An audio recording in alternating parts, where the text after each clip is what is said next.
जय जगन्नाथ नमस्कार। आसतु नजर पकईवा आज टॉप न्यूज अपडेट कौन सब रही किंतु ता पूर्व आपण मानक गोटे अनुरोध भिडियोटी संपूर्ण देखि सुचिंतित मतामत दिंतु। जो मैंने चैनल को प्रथम कर सब्सक्राइब करूँ एवं आसुवा बेल आइकन को प्रेस करूँ जहाँफल प्रत्येक नूतन भिडियोर नोटिफिकेशन आप सर्वप्रथम पाइपर। तेज आसतु नजर पकईवा आज प्रमुख खबर गुड़िक। आज प्रथम खबर आसंता 19 और 20 तारिख राष्ट्रपति द्रौपदी मुर्मू को मयूरभंज जिला गस्त कार्यक्रम रही। यही परिप्रेक्षी में राज्य पुलिस मुख्यालय डीजीपी जोगेश बहादुर खुरानिया अध्यक्षतार एक प्रस्तुति बैठक अनुष्ठित हो जाता। गस्त परिप्रेक्षी में हेलीपैड सभास्थल और वीआईपी यातायात मार्ग में बहुस्तरीय सुरक्षा बल प्रस्तुत कर वैषयिक जांच आंटी साबटाक व्यवस्था को संपूर्ण क्रियाशील करने को निर्देश दी। भिड़ नियंत्रण एवं जरूरीकालीन परिस्थिति मुकाबला एसओजी स्ट्राइकिंग फोर्स और K9 स्पेशल स्क्वाड नियोजित करा। गुरुत्वपूर्ण स्थान में सीसीटीवी एवं ड्रोन सर्वेलांस व्यवस्था करा। अनुरूप भाव मयूरभंज सीमांत जिला होइथिबारु पड़ोशी राज्य सीमांतर नाकाबंदी एवं पेट्रोलिंग को अधिक कड़ाकड़ी करा। एथिसह स्थानीय होटेल लॉज एवं अन्यान्य आवासिक स्थानगुड़िक नियमित जांच एवं तदारख जारी रहिबा को डीजीपी निर्देश देथिले। बैठक में वरिष्ठ पुलिस अधिकारी उपस्थित थिबा बेले पूर्वांचल डीआईजी पिनाकी मिश्र और मयूरभंज एसपी वरुण गुंटीपाली सभास्थल में जोग देथिले। परवर्ती खबर मयूरभंज जिला सुलियापदा थाना अधीन अंधारशल ग्राम मुंड पोखरी बुड़ी जड़े व्यक्तिर मृत्यु घटी। मृतक अंधारशल ग्रामर अभिराम नायक बयस 61 वर्ष। सूत्र अनुसार अभिराम नायक गाँ मुंड पोखरी को गाधोइबाकू जाइथिले। हठात तांको पाद खसी जिबारु से पानी रे बुड़ी जाइथिले। सुलियापदा पुलिस मृतदेह को जबत कर व्यवच्छेद पठाई परिवार वर्ग को हस्तांतरित करछि। पुलिस पक्षर एक अपमृत्यु मामला रुजु कर घटनार अधिक तदंत करुछि पुलिस। परवर्ती खबर 20 लाख टका ऑनलाइन साइबर ठकेर शिकार होइथिबा नै बारिपदा स्थित मयूरभंज जिला साइबर एवं अर्थनैतिक अपराध थाना अभियोग होइछि। बलदा थाना इलाकार जियालदा ग्राम निवासी तथा भारतीय रेल सेवार अवसरप्राप्त अधिकारी दुर्गा हेम्ब्रम को अभियोग क्रमे एक मामला मंगलवार रुजु हो तदंत आरंभ होइछि। अभियोगकारी श्री हेम्ब्रम को रायरंगपुर स्थित भारतीय स्टेट बैंक रे सेविंग अकाउंट रही। से गत 31 मई मासरे अवसर पर बैंक रे अवसर प्राप्य 23,34,754 टंका जमा रखिले। गत 6 तारिख में तांको मोबाइल फोन को जड़े अजणा व्यक्ति फोन जोगे जोगाजोग करी तांको अवसर संबंधर समस्त कथा पचारिथिले। तांकर पेंशन मंजूर होइथिला कि नहीं दर्शाइबा सहित बैंक अकाउंट फोन नंबर आदि मागिथिले। एपरिक अजणा व्यक्ति कथा को विश्वास करी अभियोगकारी तांको निज मोबाइल जोगे बैंक संबंधी तथ्य प्रदान करथिले। एहिपरि भावे अभियोगकारी मोबाइल को 6 थर रे आस्तिबा ओटीपी नंबर गुड़िक मध्य प्रत्येक थर संगे संगे उक्त अजणा व्यक्ति को जणाई देथिले। एहिपरि भावे अजणा व्यक्ति कार्यर संदेह जात हेबारु बैंक को जाई निज अकाउंट को जांच करथिले। मोट 20 लाख टंका 6 थर क्रमान्वये तांको अजाणତରେ ऑनलाइन रे उठाण होइथिबा सह ठकामीर शिकार होइथिबा जानिबाकू पाइथिले। परवर्ती खबर मोरडा थाना अधीन जुआलीभंगा पंचायत स्थित मणदा ग्राम रे दैनिक व्यक्ति सर्पाघात मृत्यु होइथिबा जणा पड़िछि। मिलिथिबा खबर उक्त ग्रामर स्वर्गत बाद्रा हेम्ब्रम को पुओ लक्ष्मण हेम्ब्रम बयस 40 वर्ष मंगलवार राति रे घर बारंडारे शोइथिबा अवस्था एक विषधर चित्ती साप तांकु दंशन करथिला। घर लोक साप कामुड़ारे जानीपारी लक्ष्मण को प्रथमे बेतनटी डाक्तरखाना को नहीं जाइथिबा बेले अवस्था संकटापन्न थिबारु डाक्तरों परामर्श क्रमे बारिपदा जिला मुख्य डाक्तरखाना को स्थानांतरित कराइथिला। सेठारे तांकर मृत्यु घटिला। मोरडा थाना रे एने एक अपमृत्यु मामला रुजु होइथिबा बेले थाना सब इन्स्पेक्टर निवेदिता नायक मृतदेह जबतपूर्वक व्यवच्छेद करथिबा सूचना मिली। परवर्ती खबर बामनघाटी उपखंड विजयतला ठारे आदिवासी कला शिक्षा और गवेषणा केन्द्र उद्घाटित होइछि। मुख्य अतिथि पद्मश्री चरण हेम्ब्रम यहाँ उद्घाटन करते जे यही केन्द्र में बामनघाटी उपखंड अंचल मेधावी आदिवासी छात्र छात्री कला शिक्षा नहीं लुक्कायित प्रतिभार परिप्रकाश हे। जयपाल सिंह सोरेन कला शिक्षार महत्व उपर वक्तव्य रखिले। केन्द्र अध्यक्ष बेलमणि हेम्ब्रम आवाहकत्व अनुष्ठित यही उत्सव संपादक अवसरप्राप्त बैंक प्रबंधक मानसिंह मुर्मू, प्राक्तन ऑडिटर रामचंद्र माझी, उपदेष्टा अवसरप्राप्त ओडिशा प्रशासनिक सेवा अधिकारी सोनाराम मुर्मू, उपाध्यक्ष नाहामणि हेम्ब्रम वक्तव्य रखिले।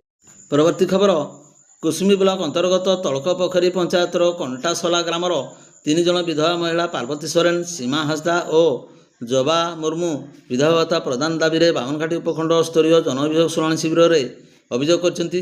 ସେମାନେ ପ୍ରଶାସନ ନିକଟରେ ଦୀର୍ଘ ଦିନ ଧରି ଭତ୍ତା ପାଇବା ପାଇଁ ଯୋଗ୍ୟ ଥିଲେ ମଧ୍ୟ ଏପର୍ଯ୍ୟନ୍ତ ବିଧବା ଭତ୍ତା ସୁବିଧା ମିଳୁନାହିଁ। ସାମାଜିକ ସୁରକ୍ଷା ଯୋଜନାର ଲାଭ ଯଥାଶୀଘ୍ର ଯୋଗ୍ୟ ହିତାଧିକାରୀଙ୍କ ପାଖରେ ପହଞ୍ଚିବା ନିମନ୍ତେ ପ୍ରଶାସନ ପକ୍ଷରୁ ତ୍ୱରିତ ପଦକ୍ଷେପ ଗ୍ରହଣ କରାଯିବା ଆବଶ୍ୟକ। ଜନଶୁଣାଣିରେ ଉଠିଥିବା ଏହି ଅଭିଯୋଗ ଉପରେ ପ୍ରଶାସନ ଶୀଘ୍ର ତଦନ୍ତ କରି ଯୋଗ୍ୟ ହିତାଧିକାରୀମାନଙ୍କୁ ଭତ୍ତା ସୁବିଧା ଯୋଗାଇ ଦେବା ବୋଲି ସାଧାରଣରେ ଆଶା ପ୍ରକାଶ ପାଇଛି। ପରବର୍ତ୍ତୀ ଖବର ବଡ଼ସାହି ଏବଂ ଗୋପବନ୍ଧୁନଗର ବ୍ଲକକୁ ସଂଯୋଗ କରୁଥିବା ରାସ୍ତା ଦେଇ ପ୍ରବାହିତ ହେଉଛି ଗଙ୍ଗାହାର ନଦୀ। ଲୋକେ ନଦୀର ଅସ୍ଥାୟୀ ପୋଲ ଉପରେ ଦୀର୍ଘଦିନ ଧରି ନିର୍ଭର କରି ଆସୁଛନ୍ତି। ବାରମ୍ବାର ସ୍ଥାୟୀ ପୋଲ ପାଇଁ ଦାବି ହେଉଥିବା ବେଳେ ସରକାରଙ୍କ ପକ୍ଷରୁ କିଛି ପଦକ୍ଷେପ ନାହିଁ। ଗଙ୍ଗାହାର ନଦୀ ଉପରେ 2 ଥର ସ୍ଥାୟୀ ପୋଲ ନିର୍ମାଣ ପାଇଁ ଭିତ୍ତିପ୍ରସ୍ତର ସ୍ଥାପନ ପରେ ମଧ୍ୟ ପୋଲ ନିର୍ମାଣ କାର୍ଯ୍ୟ ନ ହେବାରୁ ଅଞ୍ଚଳବାସୀଙ୍କ ମଧ୍ୟରେ ତୀବ୍ର ଅସନ୍ତୋଷ ସୃଷ୍ଟି ହୋଇଛି। ଲୋକେ ଖୁଣ୍ଟାରୁ ରାଣୀବନ୍ଧ ଦେଇ ବଡ଼ସାହି ବ୍ଲକର ସୁହାଗପୁରକୁ ସ୍ୱଳ୍ପ ଦୂରତ୍ୱରେ ରାସ୍ତା ବୋଲି ଯା ଆସ କରିଥାନ୍ତି। ଲୋକେ ବିପଦସଙ୍କୁଳ ଅବସ୍ଥାରେ ଅସ୍ଥାୟୀ ବାଉଁଶ ପୋଲ ଦେଇ ଗୋପବନ୍ଧୁନଗର ବ୍ଲକ ଏବଂ ବଡ଼ସାହି ବ୍ଲକର ବିଭିନ୍ନ ସ୍ଥାନକୁ ବର୍ଷ ତମାମ ଯା ଆସ କରି ଆସୁଛନ୍ତି। ବର୍ଷା ଅଧିକ ହେଲେ କିମ୍ବା ନଦୀରେ ବନ୍ୟା ଆସିଲେ ଅସ୍ଥାୟୀ ବାଉଁଶ ପୋଲ ଭାଙ୍ଗି ବହୁବାର ଧୋଇ ଯାଇଥାଏ। ଫଳରେ ଅଞ୍ଚଳବାସୀ ଯାତାୟାତରେ ବହୁ ଅସୁବିଧାର ସମ୍ମୁଖୀନ ହୁଅନ୍ତି। ଉଛୁଳା ନଈରେ ଜୀବଜନ୍ତୁ ପାଣି ଛଡ଼ାଇ ଅଞ୍ଚଳ ଗରିବ ଆଦିବାସୀ ଲୋକେ ଏପଟରୁ ଅନ୍ୟ ପଟକୁ କାମଧନ୍ଦା ତଥା ଜାଳେଣୀ କାଠ ସଂଗ୍ରହ ପାଇଁ ଯାଇଥାନ୍ତି। ବର୍ଷା ଋତୁରେ ବହୁ ହଇରାଣ ହେବାକୁ ପଡ଼ିଥାଏ। ନଦୀ ଅଣଓସାରିଆ ହେତୁ ସ୍ୱଳ୍ପ ବର୍ଷାରେ ମଧ୍ୟ ଉଛୁଳି ଉଠେ। 4 ଚକିଆ ଯାନର ଯାତାୟାତ ତଥା ଜରୁରୀକାଳୀନ ସେବା ଯଥା ସ୍ୱାସ୍ଥ୍ୟ ଏବଂ ଅଗ୍ନିଶମ ବିଭାଗ ଭଳି ସେବାର ବିଳମ୍ବ ହୁଏ। ଏହାକୁ ଦୃଷ୍ଟିରେ ରଖି ନଦୀ ଉପରେ ଏକ ପକ୍କା ପୋଲ ନିର୍ମାଣ ନେଇ ଦୀର୍ଘ 20 ବର୍ଷ ହେଲା ଦାବି ହୋଇ ଆସୁଛି। ପରବର୍ତ୍ତୀ ଖବର ସୁଳିଆପଦା ଥାନା ଅଧୀନ କୁଜିଡ଼ି ନିକଟରେ ମଙ୍ଗଳବାର ସନ୍ଧ୍ୟାରେ 2 ବାଇକ୍ ମଧ୍ୟରେ ମୁହାଁମୁହିଁ ଧକ୍କା ହେବାରୁ ଜଣଙ୍କର ମୃତ୍ୟୁ ଘଟିଥିବା ବେଳେ ଅନ୍ୟ ଜଣେ ଗୁରୁତର ଅବସ୍ଥାରେ ଡାକ୍ତରଖାନାରେ ଚିକିତ୍ସିତ ହେଉଥିବା ଜଣାପଡ଼ିଛି।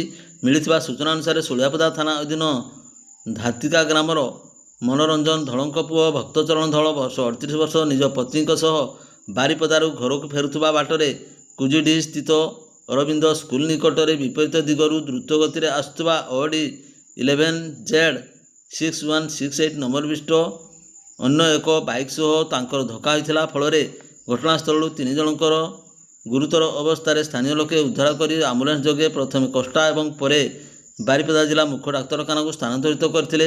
ସେଠାରେ ଚିକିତ୍ସାଧୀନ ଅବସ୍ଥାରେ ଭକ୍ତଚରଣଙ୍କର ମୃତ୍ୟୁ ଘଟିଥିଲା। ସୁଳିଆପଦା ଥାନା ସବ୍ ଇନ୍ସପେକ୍ଟର ରୂପସୀ ସ୍ୱାଇଁ ମୃତଦେହ ଜବତ କରିବା ସହ ଏନେଇ ସୁଳିଆପଦା ଥାନାରେ ଏକ ଅପମୃତ୍ୟୁ ମାମଲା ରୁଜୁ କରିଛନ୍ତି। ବୁଧବାର ବ୍ୟବଚ୍ଛେଦ କରାଯାଇଥିବା ବେଳେ ପୁଲିସ ଦୁର୍ଘଟଣାର ଘଟାଇଥିବା ବାଇକ୍କୁ ଜବତ କରି ଥାନାକୁ ଆଣିଛି।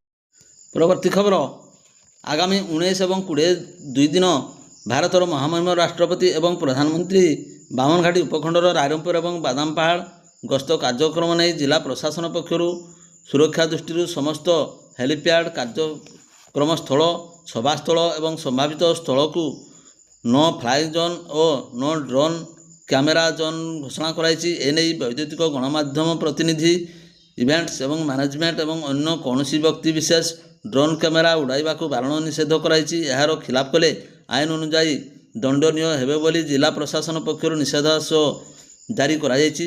ସମସ୍ତ କାର୍ଯ୍ୟକ୍ରମ ସ୍ଥଳରେ ଏବଂ ନିଷେଧ ଆଦେଶ ଜନସାଧାରଣଙ୍କ ଅବଗତି ନିମନ୍ତେ ସାଇନବୋର୍ଡ ଲଗାଯିବାକୁ ନିର୍ଦ୍ଦେଶ ଦିଆଯାଇଛି।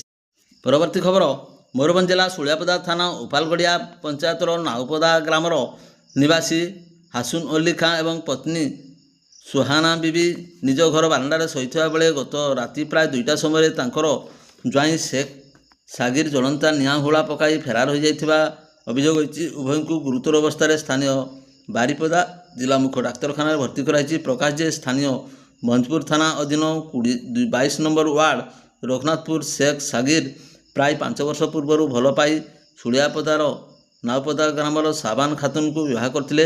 ତାଙ୍କର ଗୋଟିଏ ପୁଅ ଏବଂ ଝିଅ ରହିଛନ୍ତି।